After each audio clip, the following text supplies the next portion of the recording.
Hi guys, I'm Mark Berube. I'm a former professional baseball player in the Oakland A's organization, and I'm a pitching coach in the Academy of Baseball Canada. Hi guys, I'm Maylin Dovan, certified athletic therapist and founder of Rehab-U Movement and Performance Therapy, and welcome to our YouTube channel. All right, so today we're going to talk about something that is very underlooked in performance, which is the cervical spine. So cervical spine is at the foundation of a lot of stuff, and we'll see it's very simple to screen. We'll see it later, but it's for such a simple screen that has a tremendous effect. I mean, there's no reason for not to screen it actually. We'll see that there's a lot of stuff that starts at the cervical spine, especially our dexterity with the brachial plexus that comes at the cervical spine and gets to our hands, right? So there's a proximal to distal effect that is happening if we can release the cervical spine or just make sure that it has great movement, right? So it's going to be very important for athletes, especially like, let's say in football, when you're trying to track an object and you got to look over your head. Well, tracking in any sport is involving some cervical spine rotation.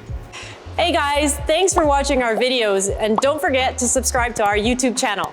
If we look at rotational sports, anytime we have T-spine rotation, there's cervical spine to the opposite side that is happening also. So something that is everywhere that, I mean, so simple and underlooked. We're going to see how to integrate it and make sure it's not limiting our performance. So we're with Carl, a pro baseball player and also a pitching coach for the Academy Baseball Canada. And we're going to see why, Mark's going to take us into why cervical spine range of motion is important, specifically for pitching. Yeah, so in pitching, what we're going to see is if Carl sets himself to see like if the plate was there, is about to throw. So we can already see that, all right, what we talk about is, yeah, so loading the rubber band, that X factor that we always talk about. But we see a T-spine rotation, right? So there's rotation to the right, and then he's gonna have cervical spine rotation to the left. If he's limited, let's say he doesn't have that range of motion, and he's limited on the left rotation, well, what's gonna happen? He's gonna have to fly open, right? So his timing is gonna be off, his loading is gonna be off, the performance is gonna be down, and it's such a simple screen that, I mean, I wouldn't let it slip like that, right? So we're gonna look at the actual screen here. All right, so when we're screening for cervical spine range of motion, as Mark said, it's actually really, really simple. We can do it seated or standing. We'll do it standing in this case. The movements we want to screen are flexion, extension, and then obviously rotation. So if we do flexion, we're just trying to see how close to his sternum he can get his chin. And then extension, he's going back, and we're trying to see, can he get his forehead to about 10 degrees from parallel? Okay, and right there we might already start to see some restrictions. If he's feeling restricted in the upper traps doing cervical flexion, that's going to give us an idea that he may have some restriction back here.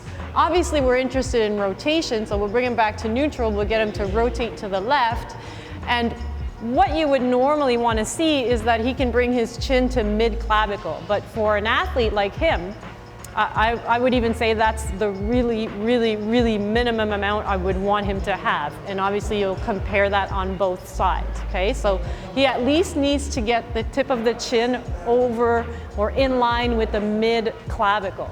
And if there's restriction there, you'll be able to see, does he feel subjective tension? Is it tension in the levator scap, upper traps, the scalene sternocleidomastoid?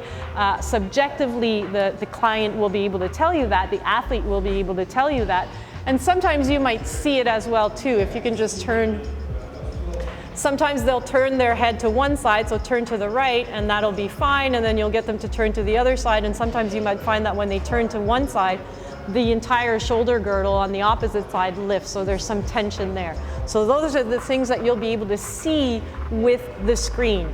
Now, we're going to go into, if you do have restrictions, what kind of a strategy do you need to use to kind of get rid of those restrictions and tap into the much needed cervical range of motion and mobility that athletes need. So we're going to go into some self-mobilizations that you can give to your clients or athletes Why self-mobilizations? Well, you're not always going to be in an ideal environment where you can get your hands on your athletes every day. So we need to give them some ownership, stuff that they can do on their own on a daily basis to really create some adaptation. Okay, so Mark's going to take you through a couple of self-mobilizations, one for the scalenes and one for levator scap. All right, so we got Carl here who's gonna do the scalene self-mobilization. So he's gonna have to locate the scalene. And something that I like to do is just take a little quick inhale where you see the scalene pop into your fingers. So it's a little trick here. But what he's gonna do is get a little pressure here, maybe come down a little bit close to the clavicle because it has attachment on the first rib. So he's gonna have to side bend the head to the opposite side while maintaining pressure. And then he can rotate to the opposite side like this. And then nice and slow, holding pressure, and then when he comes back, he can release and then press again, and then start again, right? So still something that you can do daily, and it's gonna have a tremendous effect, right? So for a second exercise for mobilization, we're gonna mobilize the levator scapula. So Carlos is gonna lie on his back with the lacrosse ball, and he's gonna have to locate that levator scap, which is sitting on the top of the scapula immediately. So he's gonna have to locate it, get a little pressure on there. And once he's set up, he's gonna he's gonna raise his arm. So the scapula is gonna upwardly rotate, which is gonna stretch the levator scap, which is a downward rotator. So it's gonna get his head up and then breathe nice and easy and just go through that range of motion like this. You see him get to a little bit of a PNF pattern at the same time, which is pretty interesting. But do this for a couple of minutes. 1 to 2 minutes.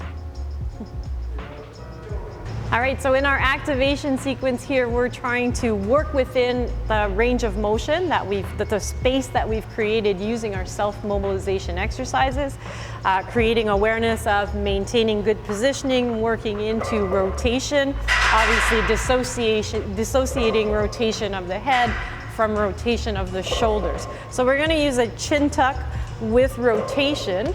Mark's gonna go through the cues, the important cues. Yep, so the first thing he's gonna do, all right, so he's got his back against the wall. So we're gonna just simply ask him to tuck the chin, right? And then what he's gonna do is just keep it there a couple of times. And what I'm asking him to do too is to get his tongue to the roof of his mouth, and then it's gonna engage the digastric muscles. And so right now, all the deep neck flexors are getting activated, is getting to that neutral position. So getting to neutral is going to be pretty important, right? So if you're not in neutral, so in the common forward head posture, this is going to definitely affect your rotational capabilities, right? So getting to that position for pretty much everybody, right? It's not going to hurt anyone to do that one. The second one we're going to do is the same thing, so a chin tuck, but with rotation. So right here, he's gonna imagine that he's got a pole running through all the way to his spine. So he's keeping that chin tuck, and then he's rotating as far as he can while maintaining the chin tucked close to him, right? So you can see there's a couple of restrictions, but he's doing a really good job. Shaking a little bit. As we said before, a little overdue, but so we see like for high level athletes, it's going to be very, very important to maintain that rotational capability. And then finally in the integration sequence, the objective is to create behavior. So again, we're trying to bring all of this into dynamic movement. Now we're so used to doing stuff in the gym where our eyes will follow the movement of our body. So if we're rotating to the left, for example, our eyes will follow, so we'll rotate to the same side. We've discussed how in sports, they actually often need to rotate to opposite sides. So if my shoulders rotate or torso rotates to the right, my C-spine has to rotate to the left. So we implement that by doing our exercises a little bit differently than we're used to doing them. So landmine rotations. Yep. So Carl is getting set up here, and then he's gonna rotate either to the right or to the left. He can let his hip, right, so rotate all the way, but the important cue here is to maintaining that gaze in front of him. So you can see he's rotating to the left, but his C-spine is rotating to the right. and it's pretty good for hip mobility too, that we're all sequencing this. He's even pushing into the ground to get that ground reaction force going up. So it's pretty good exercise that is, as we said, integrating everything. So we saw a little bit of a mobilization, activation, integration sequence to help with our C-spine, and we saw how simple the screening was, right? I mean, for such a simple screen, it has a tremendous effect on our performance. As an athlete, I mean, I wouldn't want to have something as simple as this come back and bite me in the ass, like, because I compensated from a lack of cervical spine rotation or flexion extension, right? So it's very simple and it's important for everyone, right? Absolutely, and I mean, we're talking baseball, you're a former pro baseball athlete, but it's just as important in a multitude of sports. If you're a football player turning to catch a ball, if you're a boxer, your head is always moving. All rotational sports, we're always turning and using the head in different directions. We need our head to be able to track, we need our eyes to be able to track, and for that, we need the C-spine mobility. So, as Mark said, a very simple screen that can do a lot of preventative stuff. So we wouldn't want to miss that one and have someone having their performance impacted by something that was so simple to screen and catch. So hopefully you guys see the importance of the C-spine and how to kind of build a strategy, mobilization, activation, integration to kind of fix issues in the cervical spine. And on that note, well, we'll see you next week.